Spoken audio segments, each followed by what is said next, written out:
Just in time for Juneteenth, National Geographic's new documentary is digging into the events that led to one of the worst episodes of racial violence in America's history.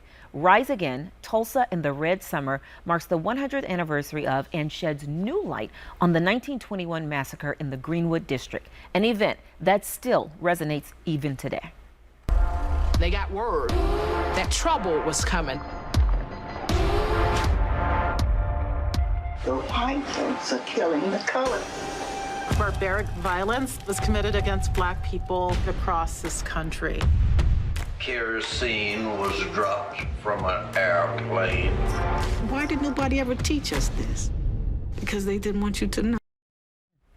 Joining us now, award-winning Washington Post journalist and reporter for the film, Deneen Brown. Deneen, thanks so much for joining us today. Thank you so much. It's great to be here. Yeah, Deneen, such a powerful documentary and a story that not only is one of the most atrocious events to happen in U.S. history, but a story that a lot of people don't know. And we heard on the soundbite because people didn't want us to know. But why hasn't this story been taught? Right. So there was a deliberate conspiracy of silence after the 1921 Tulsa Race Massacre, which, began on May 1st, 1921. Left as many as 300 black people dead and 1,200 homes and businesses owned by black people destroyed, and more than 10,000 people left homeless. After that horrible massacre, there was a deliberate conspiracy of silence by civic and city officials in Tulsa to cover it up, to leave it out of textbooks, to make sure that newspapers did not write about it. It was only now, 100 years after the massacre, are really smart people just learning about it. Deneen, for you as a journalist and a reporter, what drew you to this project and said, this is something that I want to attach myself to? I am from Oklahoma. My people are from Oklahoma. My great-grandmother lived in Tulsa. My grandmother was born in an all-black town about 60 miles from Tulsa, and my father was born in another little town near Tulsa. So it is a story that's in my bones, so to speak. I grew up playing in the red dirt of Tulsa. And as a reporter for the Washington Post, I've been writing a lot of stories about Black history to try to fill in the context of what's happening now in our country.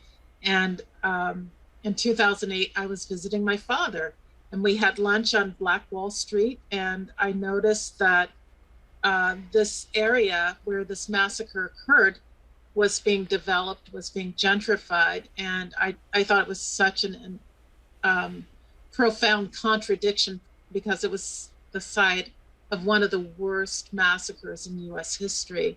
So that's what drew me to the story. Again, it's family connections, it's growing up in Tulsa, and it's this curiosity to explore and research Black history and to write about it.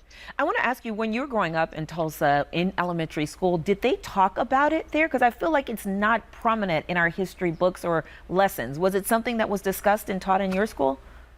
So I grew up in Oklahoma and in Kansas. I didn't go to school in Tulsa, but it was not taught in history books in Oklahoma.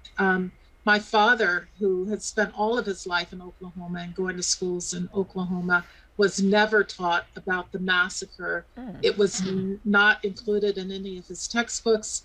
My aunt just recently told me that she recalls my grandmother overhearing conversations about this massacre. So for almost 100 years, it was left out of the textbooks, and then white people stopped talking about it for fear that they might be prosecuted, and then Black people would only whisper about it for fear that it might happen again. Last year, the Oklahoma State legislature passed legislation to require that it be taught in the state curriculum. Yeah, had the murder of George Floyd not occurred, do you think this documentary gets told? Well, yeah, we actually started working on it before the the murder of George Floyd. I've been reporting this about the Tulsa Race Massacre since 2018.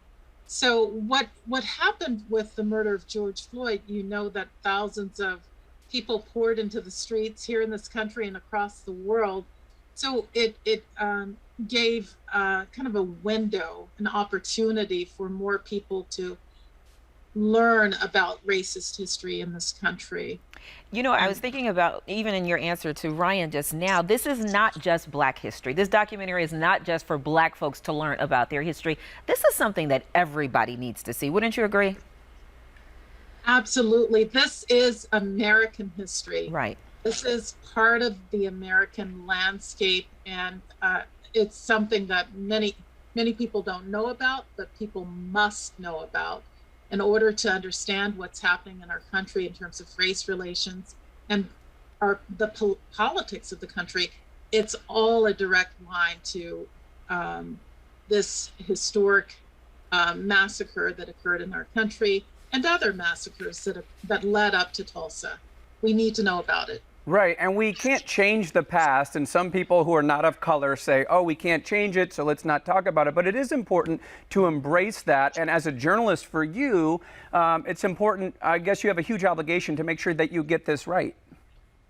Absolutely. As a reporter, I tell my students that reporters, our obligation is to pursue the truth in all stories. So pursuing the truth of this massacre has really helped people understand this American history and also understand the context in which we're living today. Yes, it's very, very important as journalists to tell the story of racism and the story of racial oppression in this country, to understand the context of what's happening in our country now and across the world. Yeah, Deneen, thank you so much for joining us.